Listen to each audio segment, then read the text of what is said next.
It's all quiet in the underground bunker. Doors closed, locks bolted. But the Great One isn't just resting on his laurels. He's making sure your weekend is even better by giving you his best. This is the best of Mark Levin. The border is closed. The border is secure. The border is secure. The border is closed. The border is secure. And the border is not open. We have a secure border. I can tell you the border is secure. By what measure is it secure now, sir? So there is not a common definition. The president has done more to secure the border and to deal with this issue of immigration than anybody else. He really has. We're certainly doing a lot more to secure the border. As you know, the president has done everything that he can. He's done that alone without the help of Republicans. Why aren't you guys stopping the flow at the border? We are stopping the flow at the border. Secretary Mayorkas, do you continue to maintain that the border is secure? Yes, and we are working day in and day out to enhance its security. The removal of Title 42 does not mean the border is open. The border is secure, but we also have a broken immigration system. We have done a lot of work here to fix this system. I think the message is, in fact, not to come to the border. I don't think the more than 1.5 million people who have been removed or expelled from the border would consider the border open. Somebody walks into Texas or Arizona unvaccinated, they're allowed to stay. Why? But that's not how it works. Like, we actually, no. I know that that's not what you guys want to happen, but that is what is happening. But that's not, it's not like somebody walks over and that's not how. Exactly what's happening. That's Newsbusters. I'm Mark Levin. It's a thrill to be back. But there's more, Mr. Producer. Cut 14, go. It is my testimony that the border is secure. We have a secure border in that is a priority for any nation, including ours and our administration. We have taken unprecedented action over the past year and a half to secure our border. And we have a process in place to manage migrants at the border. We're working to make sure it's safe and orderly and humane. The border is closed. We agree that the border is secure. We're executing a comprehensive strategy to secure our borders. One of our highest priorities is to ensure that we have a secure border, and that is what we are doing. The border is secure. And there's more. So the border was secure 4 weeks ago. That was the Democrat talking point, the talking point from the White House, the talking point from the DHS secretary, both under sworn testimony and otherwise. It was the talking points from every single Democrat in the House and in the Senate, the talking points of the Democrat Party media. The border's secure. Now all of a sudden, if you don't pass this bipartisan legislation, the border won't be secure. First of all, let's look at the lineup. You have Mitch McConnell, who's an open borders guy, and of course Chuck Schumer, who is a lawless reprobate. You have Joe Biden, I'll get to him in a minute, who has intentionally burned down the border and anything that secures our country. Then you have the usual rhinos. You have Karl Rove out there with his whiteboard and his 7 points, swearing that he actually read the bill. No, he didn't. I read the bill. He didn't read the bill. You have other Republicans who've gone out there and have made fools of themselves, lying about what's in this bill, and I challenge anybody to try and read it. First of all, it's very thorough, very bureaucratic. You can see the tricky language. What they do is give with one hand and take with the other. They would effectively legalize the millions and millions of people who've come into the country illegally. This 5,000 a day, they said, well, that doesn't mean 5,000 a day are allowed in. That's the threshold. After that, we have an emergency. You can close the border. Ladies and gentlemen, nobody's supposed to come into this country who's coming in illegally. Nobody. What do you mean 5,000? The Secretary of Department of Homeland Security under Obama said over 1,000, they had a disaster on their hands. Now 5,000 is the threshold. This is how Washington works. This is how our ruling class elites work. This is how they work inside the Beltway, where their policies are not felt as they are in the rest of the country. And they're lying to you. Now, I want you to listen to this. You don't have to hear the substance of every point, but I want to show you what Joe Biden did.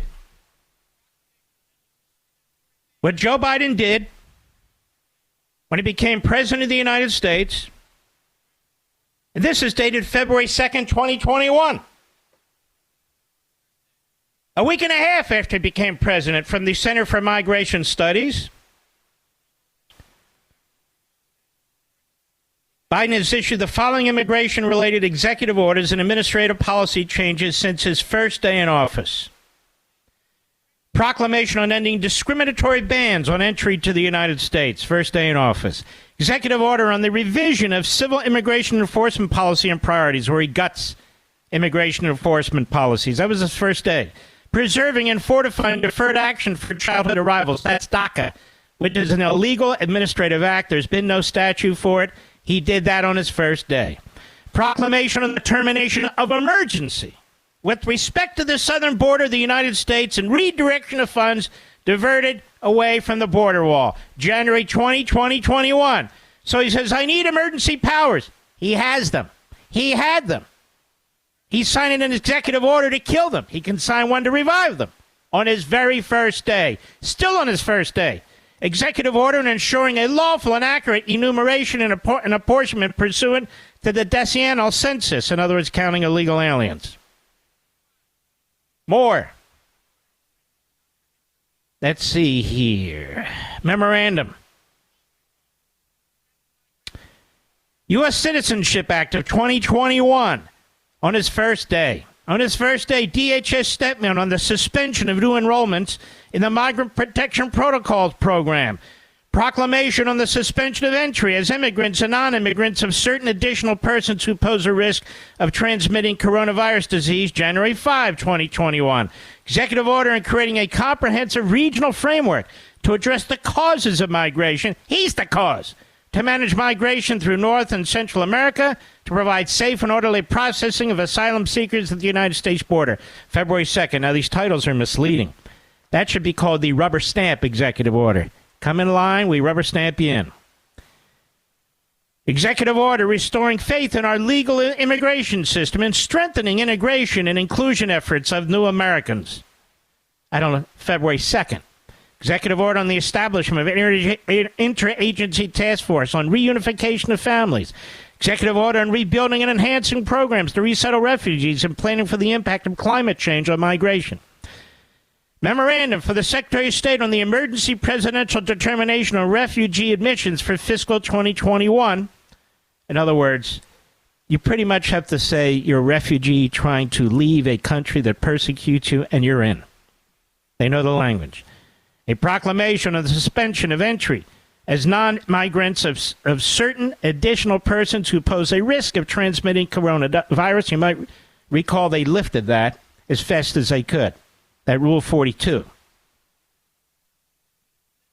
Memorandum for the Secretary of State on the emergency presidential determination on refugee admissions for fiscal year 2021. Now, the proclamation on ending discriminatory bans on entry to the United States, January 2021, it lifts certain restrictions on immigrant visas for nationals coming from Burma, Eritrea, Iran, Venezuela, Kyrgyzstan, Libya, North Korea, Somalia, Sudan, Syria, Tanzania, and Yemen. Trump had put a limited ability to get these visas on these countries. U.S. embassies and consulates in those countries can resume visa processing, must ensure that pending visa and waiver applicants are not prejudiced by the previous bans. From 2017 to 2020, former President Trump issued a series of travel bans preventing nationals of Muslim majority and select African countries from entering the United States. Biden rescinded the travel bans effective immediately. In his proclamation, he characterized the bans as a stain on our national conscience. No, he's a stain, not only on his dependents, but on our nation. The initial travel ban suspended the issuance of visas to nationals from Iran, Iraq, Sudan, Syria, Libya, Somalia, and Yemen for 90 days. These are all hotbeds of terrorism. That's why Trump did it. And that is a stain on our national conscience? Now, executive order on the revision of civil immigration enforcement policies and priorities, January 2021. It revised immigration enforcement policies and priorities and rescinded the Trump administration executive order, which called for the prompt removal of all undocumented immigrants living in the United States and withdrew federal funding from so-called sanctuary states. Biden's executive order directed relevant federal agencies to issue new guidance about immigration enforcement policies. In other words, he killed deportation. Killed it. Those who have engaged in or are suspected of terrorism or espionage, or whose arrest is otherwise necessary to protect national security. In response to Biden's executive order, David Pekoski immediately issued a memorandum directing DHS agencies to review enforcement policies and provide recommendations. Who were not U.S. citizens before November 1, who voluntarily waive any rights to remain in the United States, who acting ICE director determines must leave the country. How do you even know that, which is the point, when people are coming in illegally over the border and you're not vetting them? That's the problem. And the termination of the emergency with respect to the southern border, which he did on day one, Biden halted construction of the wall along the border, stated the funds for border wall construction will be reallocated following a review of construction contracts. In April 2021, Defense Department announced it's coordinating with interagency partners to cancel border wall project contracts. That's what he did. Let's see. Executive order on ensuring a lawful and accurate enumeration and apportionment pursuant to the decennial census. So, of course, he's very worried on day one that all immigrants, mostly and including illegal immigrants, are counted for the distribution of congressional districts. It goes on. This U.S. Citizenship Act, January 20, Biden endorsed the U.S. Citizenship Act, memorializing his commitment to modernize the U.S. immigration system. Done a fantastic job. Bill would represent the most sweeping immigration reform package since 1990. This is where they won't vote on my comprehensive immigration reform. He had the bill ready on the day he was inaugurated. Now, what does this require, this bill that he keeps saying that the Republicans wouldn't support? Provides an 8-year pathway to citizenship for approximately 11 million undocumented immigrants, a.k.a. illegal immigrants. Physically present in the United States on or before January 1, 2021 will be able to apply for temporary... Let me just cut to the chase, America. The people in Washington, D.C. have destroyed citizenship. They've destroyed security on the border. They've destroyed American sovereignty. They've allowed 10 million people into this country who are not vetted, many of whom are would-be or will be criminals, terrorists likely. They've made the drug cartels richer than they've ever been. They've created havoc in our streets, death with fentanyl and other toxic drugs. You can see what they're doing to our schools, our healthcare system, our parks, our communities. You can see the drag on resources. America. There's 7.5 billion people outside the United States. What if 1 billion, 2 billion, 3 billion want to come here? What Biden did, with the help of his Obama apparatchiks, is Cloward and Piven, two Marxist professors. What do? They talk about overwhelming the system. He's overwhelmed the system. Mitch McConnell and the boys are too ignorant and stupid about this Marxist movement and what's happening to our country. This guy Langford is a complete, deer in the headlights guy. They're negotiating with the people who've perpetrated all this. Donald Trump says when he comes in office, he wants to track down a lot of these people and deport them. This law would essentially prevent that. This wall, they spend no real money on a wall. They give it in one hand and take it with the other, despite what Karl Rove's whiteboard says in his talking points from McConnell and the boys. It would be nice if our Congress would spend this much time on American citizens, on American security. But they won't. The same party that said 3 weeks ago the border is secure, the same man who burned down our immigration laws, now they say they have a special law to secure the border. No, they don't. It's a special law for 10 million people effectively to get amnesty and millions more to come. There's your bottom line. Mark Levin.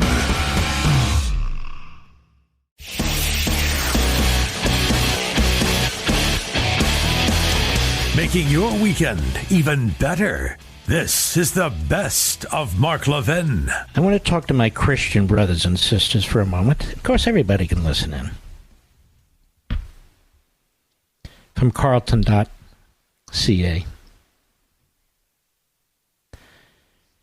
The importance of the land of Israel in Christianity. Christianity. The emergence of Christianity, these important events have been marked by the creation of important religious sites, which can be illustrated in the example of a visit to Helena, mother of Emperor Constantine. Helena arrived in the Holy Land in 326 CE to identify the sites associated with the sacred stories of the life of Jesus and other biblical characters. Upon identification, some of these sites were recognized by the building of magnificent churches, such as the Church of the Holy Sepulchre, which was built on Emperor Constantine's orders after Helena identified its site as the exact spot in which Jesus was crucified, buried, and resurrected. As more of these spots were identified by individuals over the following millennia, more and more holy sites began to spring up in the Holy Land. Crusader sites in Akko and Caesarea that emphasized the importance of the land and its sites to Christianity. Part of the Crusades, Christians sought to take back the Holy Land and put it under their control to secure the land and Christian access to the important holy sites that existed there. The Christian crusade came about because of the earlier Muslim crusade. It was a response to it. The land of Israel has always been important for Christians over the centuries. Always. Jerusalem, Bethlehem, Nazareth. Bethlehem, the birthplace of Jesus. And the land of Israel continues to be important to Christians today. Christian pilgrimage compromises approximately 700,000 individuals per year. Almost a quarter of all the visitors to Israel. And it's increasing every year. Increasing every year. Christianity was born in modern-day Israel. Before that, Judaism was born in modern-day Israel. As I said, and as you know, Bethlehem is Jesus' birthplace. It's now controlled by the Palestinians. The Temple Mount, which was built by the Muslims, on top of the site of the first temple, so it was purposely built there, is in many ways a no Jewish go zone. And yet it's one of the holiest sites in Judaism.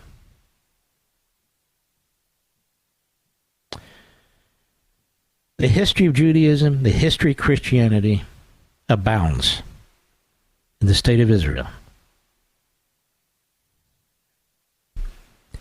When you look in your Bible, when you read your Bible, the holy sites, the great prophets, others who came before us, this is where they lived. This is where they were born. This was their home. Always under attack by outsiders. Always. Yet the Christians survive. And the Jews survive. Will they survive in the Middle East this time? Will they? With Iran on the precipice of getting nuclear weapons? With the Islamists who will do nothing to stop their effort to slaughter anybody who disagrees with them, Jew, Christian, or even Muslim who doesn't join in with them? On October 7th and now, you see the closest ever to the destruction of the State of Israel and all those ancestral holy sites that the Jewish people in Israel are protecting.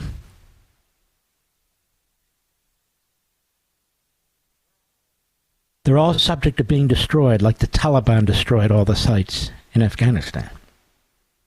The Buddhist sites, thousands of years old.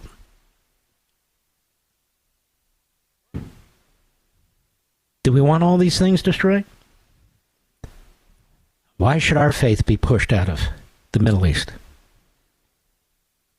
by Islamist movements who make false claims of ownership of the land? Where are all the Jews and Christians in Iraq? Where are they? Where are all the Jews and Christians in Saudi Arabia? Where are they? Where are all the Jews and Christians in ancient Persia, aka Iran? Where are they?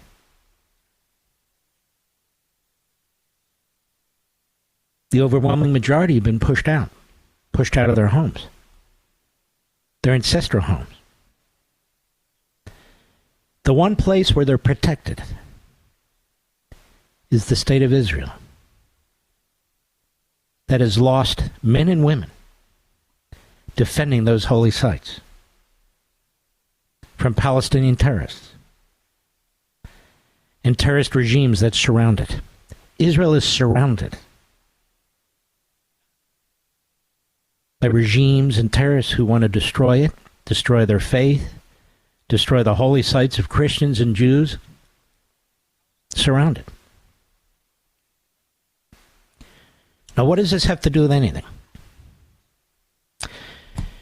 Well, ladies and gentlemen, people are putting their lives on the line to protect these sites. They're dying to protect these holy sites for Christians and Jews. Dying.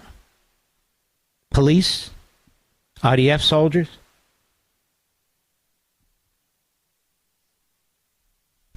The Palestinians claim ownership of Bethlehem. Based on what? Based on nothing. Jerusalem, Hebron, where the patriarchs and most of the matriarchs are born. They claim ownership of that. They claim ownership of Judea and Samaria. Judaism was born in Judea, in a little town called Shiloh, long before there was a city of David or a Jerusalem. The Palestinians claim that too. It's a tiny country, 7 million Jews, tiny geography, surrounded by tens of millions of enemy,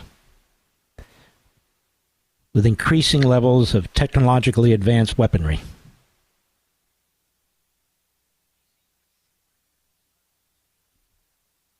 Which brings me to my point. The Speaker of the House, Johnson, is a very religious man. He's a born-again evangelical Christian. He knows the history of this part of the world. You may not always agree with him, but he's a very decent man. He sees what Schumer, who is not a decent man, and McConnell, who is not a decent man, and Hakeem Jeffries, who is not a decent man, all these reprobates are doing, creatures of politics in Washington, to try and jam up support for Israel by tying it to other countries, by tying it to the border, demanding that there's going to be support to give additional munitions to Israel to defend itself and defend these holy sites, that they vote for $118 billion bill, when Israel represents about $14 billion of that bill. Speaker Johnson says, you know what, I've had enough of this. That war is ongoing. The Biden administration is undermining the state of Israel. They need munitions. They're going to run out of munitions while facing these terrorist regimes who claim all these holy sites, Jew, Christian, and the entire territory from the river to the sea, they claim. To wipe out the biblical history, the biblical sites of Abraham, of Jesus, and all of them. The last time the Palestinians and the Jordanians controlled Jerusalem, they destroyed synagogues and other holy sites. Destroyed them. Because they mean nothing to Islamists. Nothing. And they were nothing more to blow out the biblical history of the Jews and the Christians. Speaker Johnson says this is a little country. They're our ally. They were attacked. There's no guarantee they're going to survive. They don't have a massive defense industry. There's not enough people. But the weapons they have, they put to damn good use. But they're running out of munitions. And Johnson says, I'm not going to play this game with the Democrats anymore. I'm going to break out the Israel munitions bill and have a vote on that bill apart from all the rest. And by the way, when funds are provided for munitions for a country like Israel, the money never leaves the United States. Munitions that are manufactured by our companies, built by our American citizens, and then the end product, the munitions, are sent to Israel. Basically, they have a tab with the Treasury and the Pentagon created by Congress. There's not billions of dollars flowing into Israel. It doesn't work that way. So Johnson says, look, we're not going to be able to break this logjam with these Democrats. So let me break out the bill. Because this is a special case for our ally Israel that provides us with intelligence, that provides our forces with defense whenever they can. And by the way, has a technological sector second to none, even in many respects more advanced than our own. And they share that with us for free. They even advance our own weapons systems. The Iron Dome was the Patriot missile system, and they perfected it.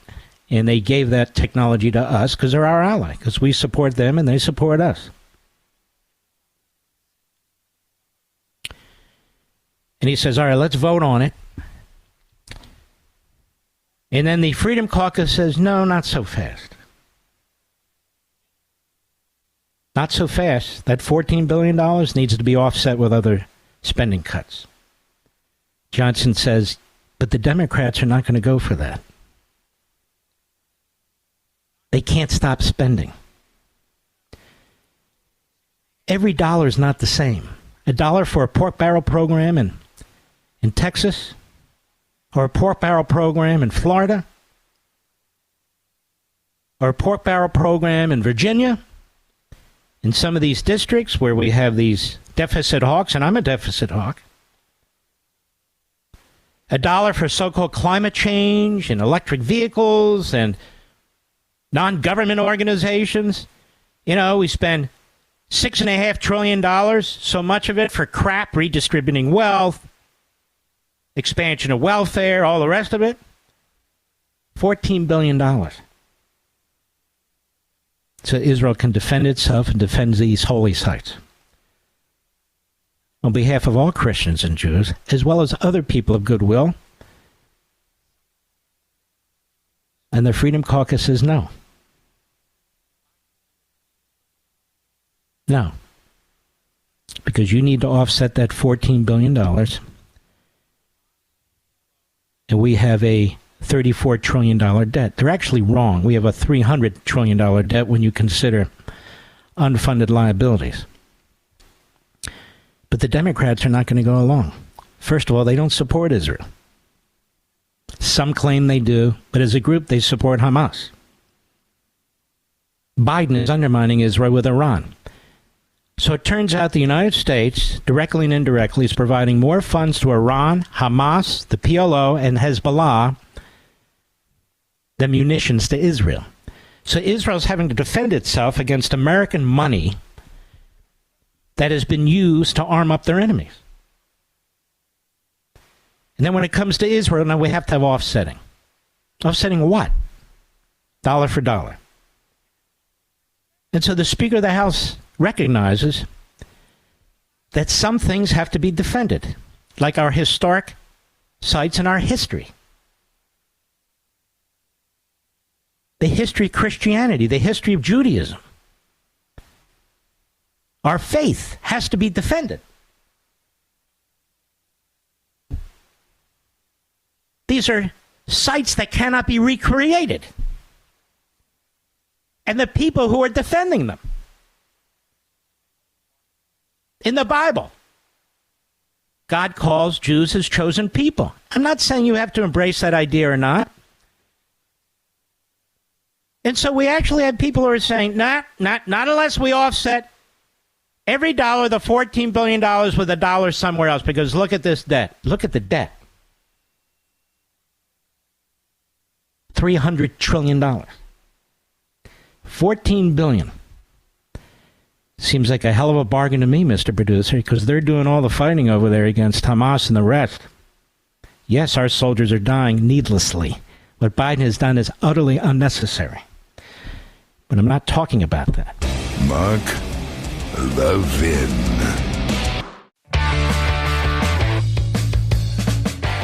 You're listening to the best of Mark Levin. Here are the names of the 4 Republicans who voted against providing munitions to Israel, with a variety of excuses.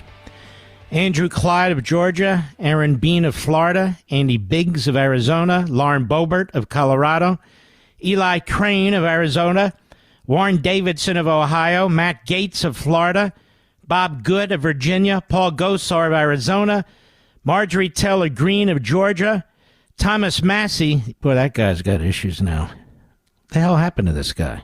Of Kentucky, Corey Mills, who I'd endorsed in Florida, Ralph Norman, South Carolina, who I believe backs Nikki Haley, so figure that screwball out, and Chip Roy, unfortunately. Those are the 14. All the other members of the Freedom Caucus, all of them, voted the other way. Byron Donalds among them, Jim Jordan, other great patriots. People remember these things. They remember these things. They understand the arguments. In the big scheme of things, these are excuses. It's the way I see it, Mr. Producer. Here's Joe Biden. Joe Biden is a pathological liar. Joe Biden has destroyed many people along his way to becoming president. Anything for power, anything for self-aggrandizement. Here's what he says today. This is written for him, and he reads this like a maniac. Like a truly unhinged individual. You know what's amazing to me? As you know, we study American history here. We study ancient history, world history. I've been behind this microphone longer than most. 21 years. I do this show differently than most. I provide more substance. I won't say than most. There's a lot of good guys out there. More substance on the issues that I think are important. And other people provide more substance on other issues. That's great. And that's good. And I love all these people. That's not my point. When I look at a guy like Joe Biden, immediately through my mind, people collect baseball cards and they're thinking the cards or coins or stamp.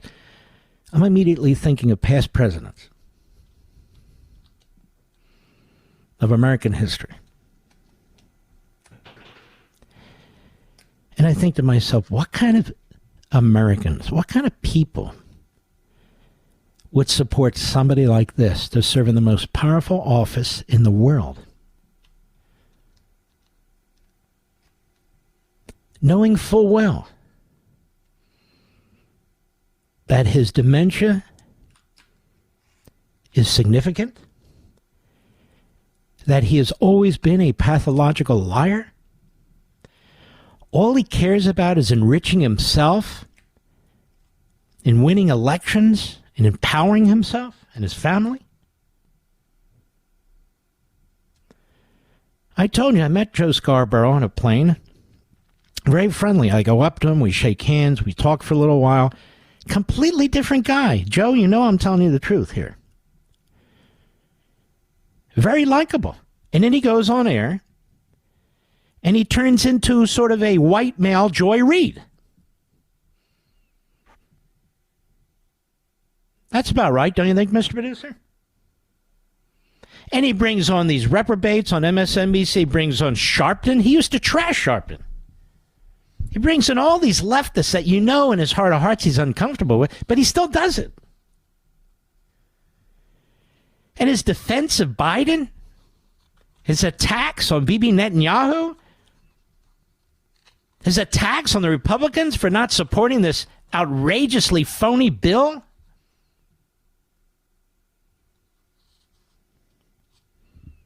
He knows better than this. And not only him, he's just an example. Everybody knows better than this. You got to look at these world leaders. Some of them want to destroy us. Some of us want to beat us economically. Whatever. When you cringe and you watch Joe Biden, they're smiling. They're laughing. Our allies are saying, what the hell happened to the American people? Now, Joe Biden should take credit for the things he's doing in this country. Before they told us he fixed the border, that the border's secure. Now he's saying it's a disaster and it's Trump's fault and it's MAGA's fault. A pathological, serial liar. But so are the members of the media. They have all the sound bites. They have all the clips just like I do. Why don't they play them? Now listen to how ridiculous this is. Listen to how ridiculous this is. Cut 3, Joe Biden today. Go. The result of all this hard work is a bipartisan agreement that represents the most fair, humane reforms in our immigration system in a long time, and the toughest set of reforms to secure the border ever. Now, all indications are this bill won't even move forward to the Senate floor. Why? A simple reason. Donald Trump. Because Donald Trump thinks it's bad for him politically. Therefore, he doesn't, even though it helps the country, he's not for it. He'd rather weaponize this issue than actually solve it. So for the last 24 hours, he's done nothing, I'm told, but reach out to Republicans in the House and the Senate and threaten them and try to intimidate them to vote against this proposal. Let me you can't listen to this repeatedly. Nobody needs to threaten the Republicans in the House or tell them anything. Anybody who can read and who actually took the time to read this bill knows what it is. It's a pile of S. Joe, you didn't read the bill. You don't have the foggiest idea what's in this bill. Neither do your speechwriters. And you just go, it's the most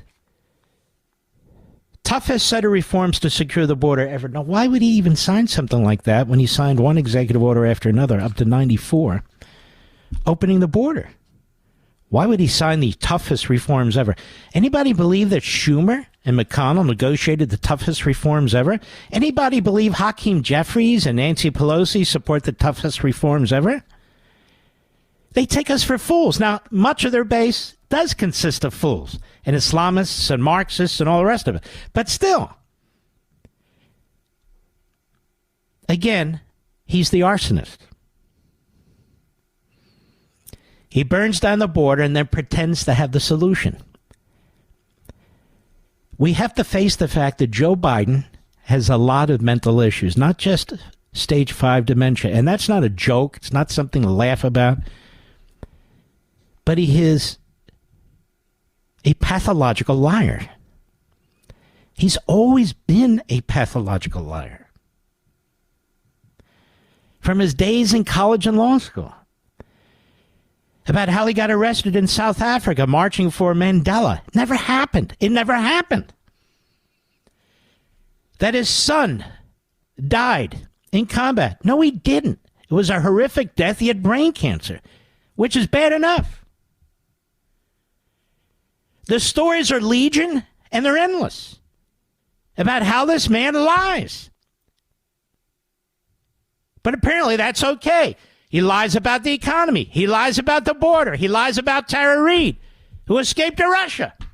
They're more worried about Lauren Boebert's past marriage. Oh, story after story. But Tara Reid was threatened. She escapes to Russia, of all places. Maybe she met Tucker Carlson over there. What do you think, Mr. Producer? And nobody cares about her or her allegation. They can't get enough of Lauren Boebert. So there he is lying. Now, if MSNBC were honest, they would tell you it's not true what he's saying. Joe, what's the problem? Why can't you lay it out? It's outrageous. And so it's Trump's fault. Trump's fault? So this is how the Svengalis and the Democrat Party want you to think. This is what they tell their base. And they think all of you are just as stupid as their base. Biden's hate for millions and millions of Americans, MAGA, Make America Great Again, that should tell you a lot. Biden keeps mocking Make America Great Again because he doesn't want to make America great again. He's destroying America. So this is the crap they put out. Then listen to this line. Cut 5, go. Republicans have to decide. For years, they said they want to secure the border.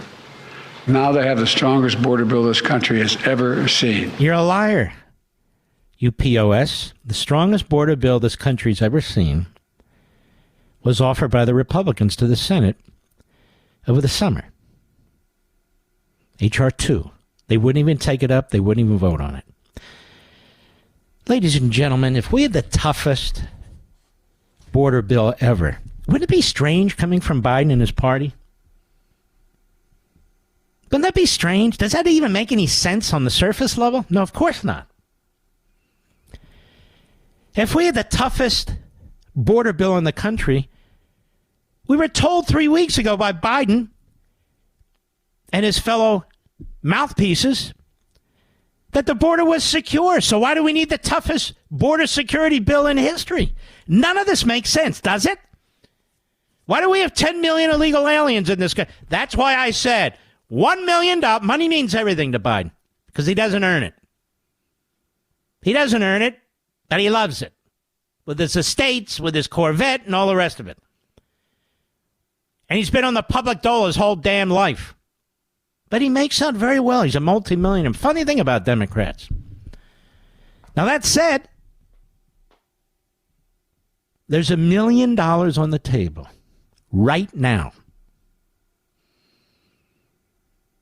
I'm betting Joe Biden that he has the power to begin securing the border tonight.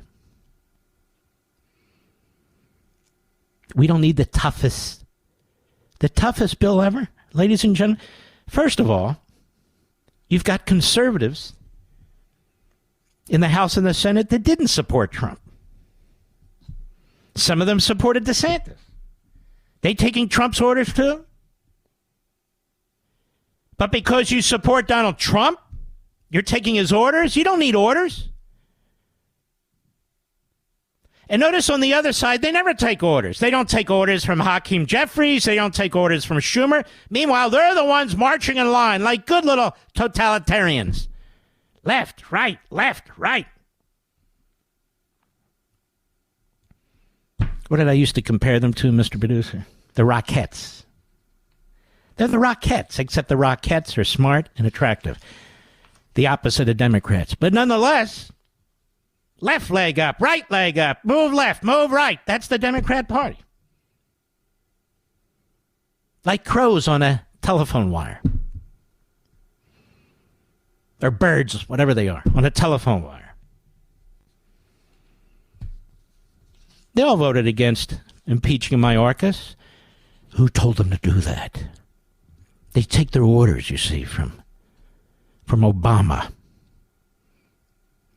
It's the other thing totalitarian tyrants do. They create devil figures, evil figures, and that's Trump. Trump and MAGA, Trump and MAGA. It's you, you schmuck. You. You destroyed the border, and then you tell us this is the most... And this is why they won't allow him to speak to anybody. A couple of simple questions. Joe, can you name 3 of the strongest ever border policies in your bill? Mitterrand. Fact, you might get something like this. Cut 1, go. Right after I was elected, I went to what they call a G7 meeting, all the NATO leaders. I was in the south of England. And I sat down and I said, America's back. And Mitterrand from France looked at me. Okay, so you all know Mitterrand died in the 90s. We're talking about, and now there's a whole new trope out there by the Democrats. Look at that. Look at that.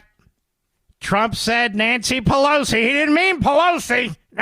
She's just like Biden. What? We all misspeak from time to time or slur word here or there. We're not talking about from time to time. We're talking about a man who is riddled with dementia. A man who is a psychological liar. He has an entire lifetime of lying about things small and big. He's a character assassin. He has a lifetime serving in the Senate, assassinating good people who would come up for confirmation to try and destroy them, one after another. Mark Levin.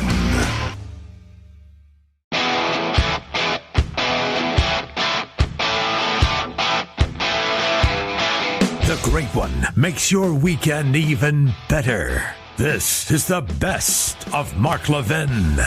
I do want to say one thing directly to Antony Blinken. Sue me. Sue me. You won't be able to sue me in Washington, D.C. You have to sue me in Florida. So you won't have a bunch of radical left-wing Obama, Biden judges to help you. But sue me. Sue me for libel. I've spent a lot of my life in the law, most of it. Litigation, the Constitution. And what that would allow me to do, America, is to pursue discovery.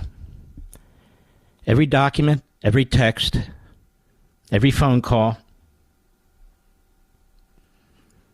a myriad of depositions. Government information, cables, that apparently Congress is unable to obtain, but I would be able to obtain. I want to see it all. And I have the ability to finance it all. And I would spend every damn penny I have to expose this rat's nest that is destroying our country and our allies. Every damn penny. I would hire a phalanx of lawyers who are every bit as aggressive and determined and brutal in the courtroom as I am. And I will get every shred of piece of information and I will counterclaim. I tell you what, I salivate over this. Do it.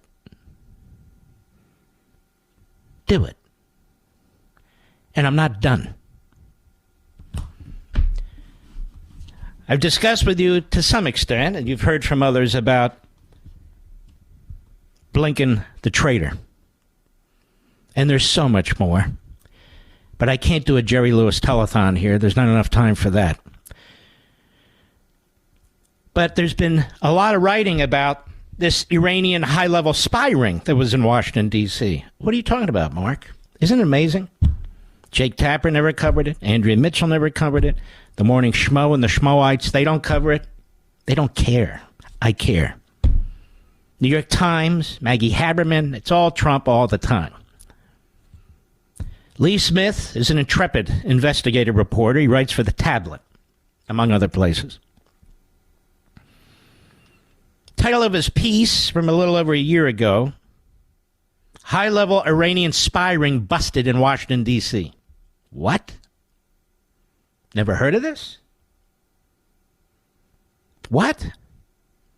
It wasn't on cable TV? What?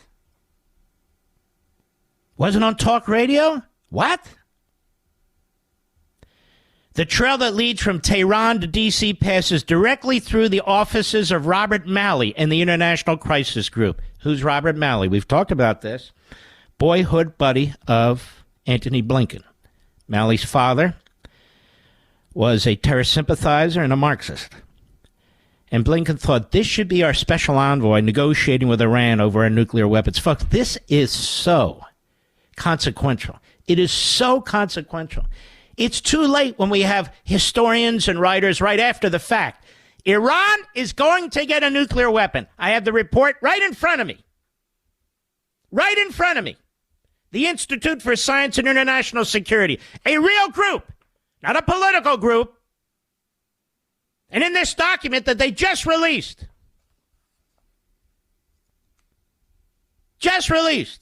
for the first time, they have a Geiger counter on Iran and nukes. For the first time, it says, we assess the situation as extreme danger.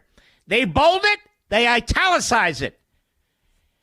And our Secretary of State is in the Middle East pounding away on Israel, funding the Iranians. Don't tell me he's not a traitor. Now let's talk about the Alger Hiss side of this thing. Smith writes, the Biden administration has now suspended Iran envoy Robert Malley helped to fund, support, and direct an Iranian intelligence operation designed to influence the United States and allied governments, according to a trove of purloined Iranian government emails. Wow! Wow, how come that's not in the news?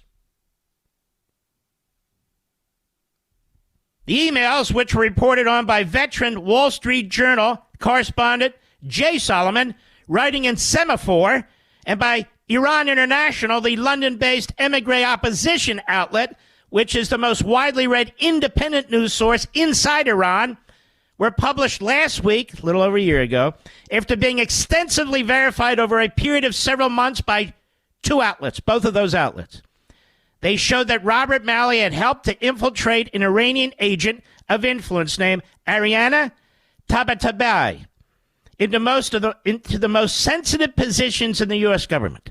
First at the State Department and now the Pentagon, where she's been serving as Chief of Staff for the Assistant Secretary of Defense for Special Operations, Christopher Meyer. How does this happen?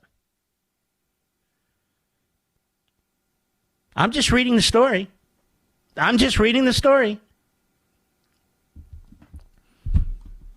Meyer told a congressional committee that the Defense Department is, quote, actively looking into whether all law and policy was properly followed in granting my Chief of Staff top secret special compartmented information. This is the Assistant Secretary saying it about his own Chief of Staff. The emails, which were exchanged over a period of several years between Iranian regime diplomats and analysts, show that Tabatabai was part of a regime propaganda unit set up in 2014 by the Iranian Foreign Ministry. The Iran Experts Initiative, IEI, tasked operatives drawn from Iranian diaspora communities to promote Iranian interests during the clerical regime's negotiations with the United States over its nuclear weapons program. Now, certainly Antony Blinken has read this by now, right? Blinken did this. Though several of the IEA operatives and others named in the emails have sought to portray themselves on social media as having engaged with the regime in their capacity as academic experts, or in order to promote better understanding between the U.S. and Iran, none has questioned the veracity of the emails, writes Lee Smith. And the contents of the emails are damning, showing a group of Iranian-American academics being recruited by the Iranian regime, meeting together in foreign countries to receive instructions from top regime officials, and pledging their personal loyalty to the regime, to the emails. They also show how the operatives use their Iranian heritage and Western academic positions to influence U.S. policy toward Iran, first as outside quote-unquote experts, and then from high-level U.S. government posts. Both inside and outside the government, the efforts of members of this circle were repeatedly supported and advanced by Robert Malley, who served as the U.S. government's chief interlocutor with Iran under both the Obama and the Biden administrations. And again, he was appointed to this envoy position by Antony Blinken. Malley is also the former head of the International Crisis Group, ICG, which directly paid and credentialed several key members of the regime's influence operation. The IAEA, according to a 2014 email from one Iranian official to one of Iran's lead nuclear negotiators, quote, consisted of a core group of 6 to 10 distinguished second-generation Iranians who've established affiliation with the leading international think tanks and academic institutions, mainly in Europe and the United States. The network was funded and supported by an Islamic Revolutionary Guards Corps official, Mustafa Zahrani, who was the point of contact between IAEA operatives and Iran's then Foreign Minister, Javad Zarif. I got your attention now, America? This is happening in the Biden administration. This is happening in the Blinken Department of State. It's not the first time in our history. According to the correspondence, the IEI recruited several U.S.-based analysts, including Tabatabai, Ali Vaez, and Dina Efskadiri, all of whom willingly accepted Iranian guidance. These Middle East experts were then subsequently hired, credentialed, supported, and funded by Robert Malley and the ICG, where he was president from January 2018 until January 2021, when he joined the Biden administration. Malley was also ICG's program director for Middle East and North Africa before the Obama administration tapped him in February 2014 to run negotiations for the Iran nuclear deal. All roads lead to Obama. Fundamental transformation of America, don't you know? Vaez joined the ICG in 2012 and served as Malley's top deputy.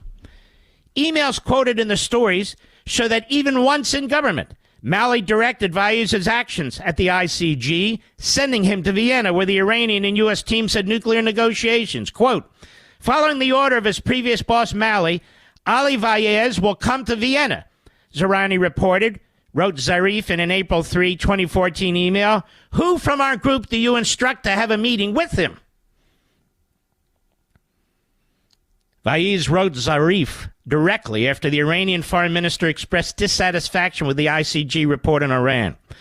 Quote, as an Iranian based on my national and patriotic duty, wrote Vaez in an October 2014 email, I've not hesitated to help you in any way, from proposing to Your Excellency a public campaign against the notion of nuclear breakout to assisting your team in preparing reports on practical needs of Iran.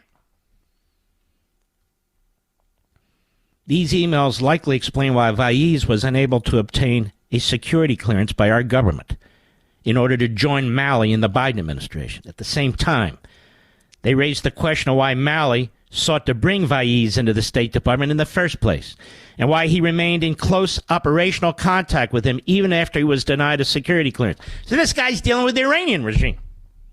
After the Iran deal, formerly known as the Joint Comprehensive Plan of Action, JCPOA, Obama's sellout to Iran, after it was finalized in July 2015, the ICG hired another IEI operative as a consultant, Adnan Tabatabai, not to be confused with the Pentagon official Ariane Tabatabai. Now, like Faiz, Anand Tabatabai also pledged to dedicate his efforts to the Iranian regime. Sounds like Omar, who's pledged to represent Somalia in Congress, another terrorist regime.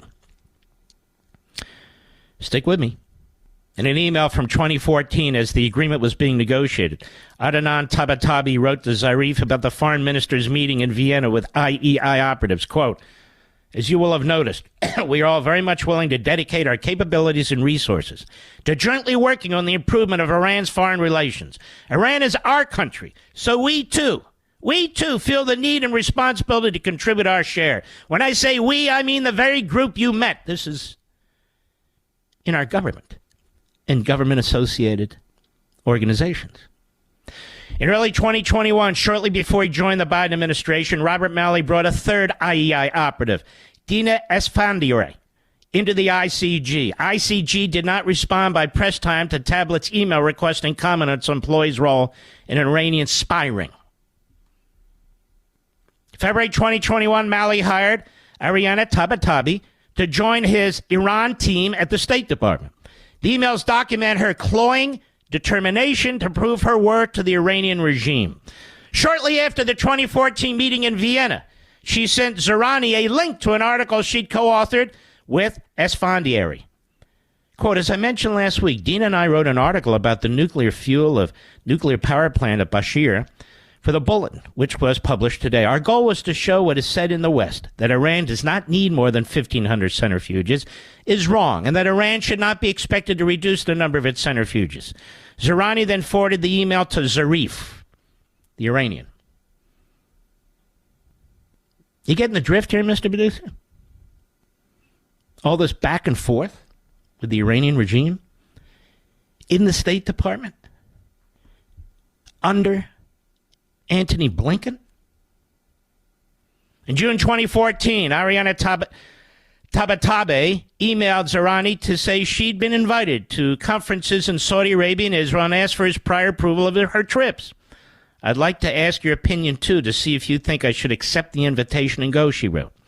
Zarani replied that Saudi Arabia is a good case, but the second case, Israel, is better to be avoided. She responded, "Thank you very much for your advice. I will take action regarding Saudi Arabia and keep you updated on the progress." There's no record of her traveling to Israel. A month later, she again wrote Zarani, asking for additional instructions. She'd been invited to join academic experts Gary Samori and William Toby to brief House members on the Foreign Relations, Armed Services, and Intelligence Committees. "I'm scheduled to go to Congress to give a talk about the nuclear program," she wrote. The IRGC official. IRGC, that's the enemy. That's the Iranian military. "I will bother you in the coming days. I will be a little difficult since both Will and Gary do not have favorable views of Iran." Zarani forwarded the email to Zarif. Ariane Tabatabai's correspondence with Zarani offers clear evidence that Malley's protege was an active participant, writes Lee Smith, in a covert Iranian influence campaign designed to shape U.S. government policy in order to serve the interests of the Iranian regime. Her request for guidance from top Iranian officials, which she appears to have faithfully followed, and her desire to harmonize her own words and actions with regime objectives are hardly the behavior of an impartial academic or a U.S. public servant, that is. Tabatabai's emails show her enthusiastically submitting to the control of top Iranian officials, who then guided her efforts to propagandize and collect intelligence on U.S. and allied officials in order to advance the interests of the Islamic Republic. Does Congress have no interest in this whatsoever? Has the Democrat Party? Seriously? Become the party of Iran? Mark Levin.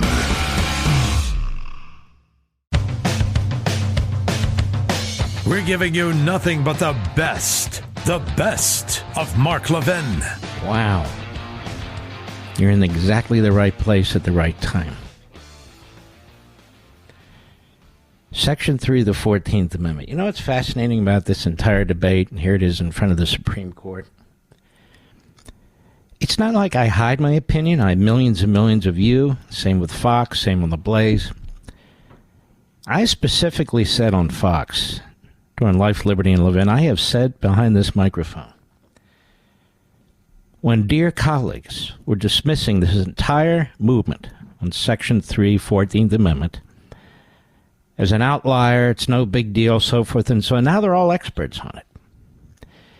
That this needs to be blunted and needs to be stopped.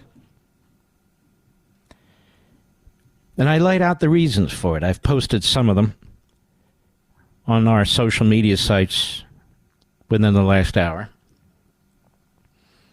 Laid out the case against the ballot removal arguments, because I saw them coming from Lawrence Tribe, Michael Ludig, and other absolute unhinged, obsessed morons.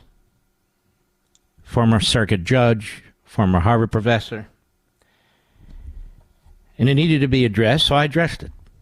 All these arguments you're hearing now on TV and all these arguments you're hearing from the justices and so forth, you're familiar with all of them.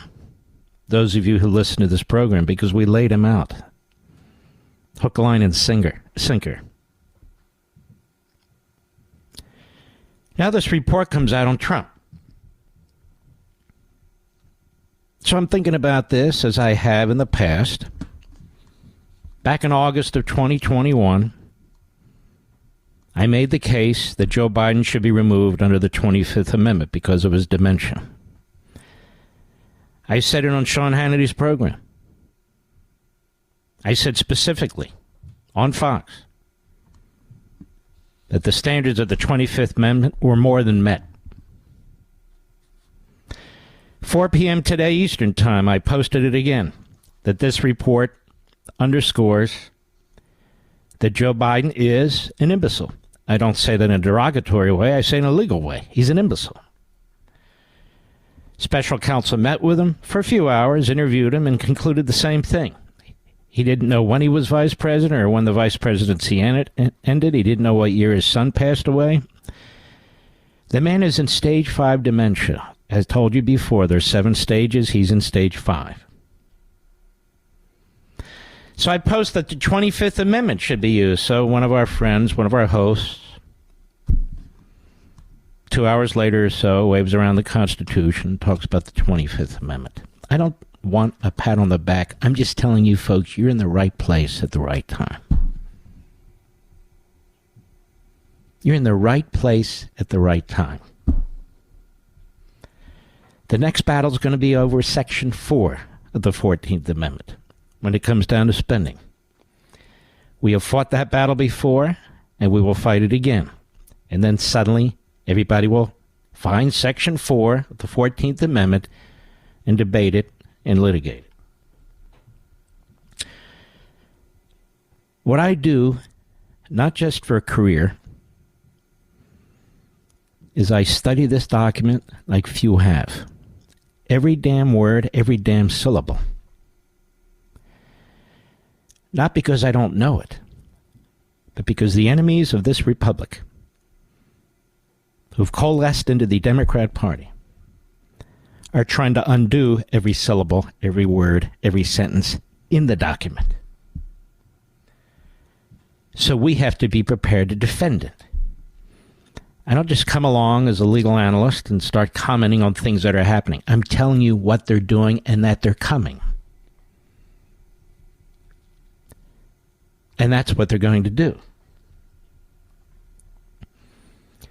This 25th Amendment issue immediately came to my mind when I started reading this report. Now, what the prosecutor and his office have done is not find anything novel or new, but they have swagger because of who they are and what they are that others don't. It's now officially in a report sent to Congress, sent to the Department of Justice that the whole world can read. They went in to interview Joe Biden, and they had to come out of there stunned. They didn't know when his vice presidency ended. He didn't know when his son died. He couldn't remember anything. Now, some who play act, that would be rope-a-dope. But that's not rope-a-dope when you're in stage 5 dementia. The Democrats today, the media today, same thing, are very upset by this report. But you should be furious for several reasons. Number one, they have every intention of trying to nominate a man to the presidency who shouldn't be anywhere near the grounds of the White House. He is a sick man, making life and death decisions for our country, for other countries like Israel. He is a sick man. And I said this to you either earlier this week or last week. And it's not the first time. The idea that his wife, the idea that his staff, the idea that his friends, the idea that the media and the Democrat Party and Joe Scarborough and his ilk will continue to promote this man, continue to try and protect him, continue to lie to their audiences, to their readers, to the American people. Oh, he's sharp as can be. The same way they lie about the border's secure. Oh, it's not secure, so it's actually the fault of the Republicans. If they would just pass our law. The question I have for the rest of America, how much longer are you going to put up with this? The 25th Amendment. I want to congratulate the host who reads my site. They all should read it, quite frankly. Here's the 25th Amendment. Section 1. In case of the removal of the president from office or his death or resignation, the vice president shall become president. Section 2. Whenever there is a vacancy in the office of the vice president shall nominate a vice president who shall take office upon confirmation by a majority vote of both houses of Congress. So Gerald Ford became president. Section 3. Whenever the president transmits to the president pro tem of the Senate and the Speaker of the House of Representatives his written declaration that he is unable to discharge the powers and duties of his office, and until he transmits to them a written declaration to the contrary, such powers and duties shall be discharged by the vice president as acting president. Now, if Joe Biden were a patriot, if his wife was a loving wife and patriot, she would pressure him, and he would tell the Speaker of the House and the President pro tem of the Senate that he's unfit to serve. But he's running for re-election with the full support of his party and the media. Section 4. Whenever the vice president, this is important, and a majority of either the principal officers of the executive departments or the cabinet secretaries, or if such other body as Congress may by law provide, it is not, transmit to the president pro tem of the Senate and the Speaker of the House the written declaration that the president is unable to discharge the powers and duties of his office, the vice president shall immediately assume the powers and duties of the office as acting president. Not one cabinet secretary has said so. The vice president hasn't. And you have this Hollywood stick figure, Gruesome Newsom, who's running around telling the American people Joe Biden is the smartest, swiftest, most accomplished president in American history, because he is a lousy, good-for-nothing political hack. Every damn cabinet officer that serves this president knows exactly what's going on. The vice president does. Every media outlet knows exactly the same thing.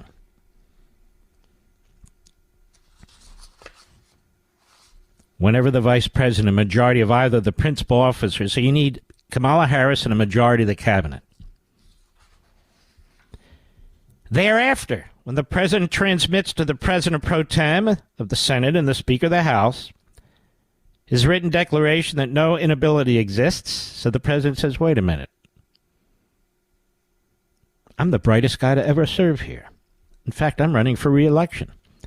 Despite the vice president and a majority of the cabinet saying, I think we have a problem here, what happens? He shall resume the powers and duties of his office unless the vice president and a majority of either the principal officers of the executive departments, that's vice president and majority of the cabinet, transmit within 4 days to the president pro tem of the Senate and the Speaker of the House their written declaration that the president is unable to discharge the powers and duties of his office. So the vice president and majority of the cabinet, they tell the Senate president, and they tell the Speaker of the House, this guy, he's not cutting it. We're sorry. I, Kamala, need to step in. I'll deal with that in a minute. President says, wait a minute, I'm quite capable of doing this job. I'll send my own letter. Now, of an impasse. Then the vice president and majority of the cabinet must yet again write the Senate president and the Speaker of the House and say, he's wrong. They have to do it within 4 days of the president writing it. Their written declaration has to state the president is unable to discharge the powers and duties of his office. Thereupon, Congress shall decide the issue. Assembling with 48 hours for that purpose, if not in session, if the Congress within 21 days after receipt of the latter written declaration, or if Congress is not in session, within 21 days after Congress is required to assemble, determines by 2/3 vote of both houses the president is unable to discharge the powers and duties of his office, so it takes a 2/3 vote of both houses, the vice president shall continue to discharge the same as acting president. And if they fail, the president continues his duties. Follow that, Mr. Producer? But none of this has been triggered. None of it. So the 25th Amendment to the Democrats is a dead letter, because all they care about is power. Power. This is why one of the lead slip-and-fall ambulance-chasing lawyers in this case for Joe Biden has said it was inappropriate for the special counsel to make these remarks. No, it's the most appropriate thing he could have done. Because Joe Biden has been hiding like a veal calf. No access to him. Media has no real access to him unless it's a slobbering interview by Joe Scarborough or somebody like that. No questions, no speeches, no interviews, unless the speech is written. It's a friendly audience, mumbles through it, and they laugh like clapping seagulls. We all know this to be true. All of us. And he's doing very dangerous things. The open borders. Now he's siding with Hamas against Israel. You know what he decided today? Blinken's put it out. Kirby's put it out. The spokes idiot at the Department of Defense have all said the same thing.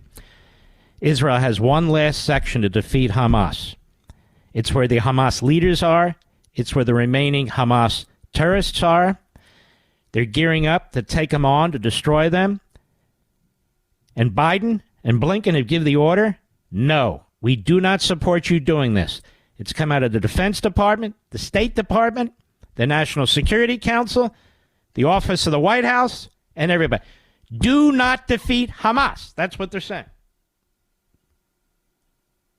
Today.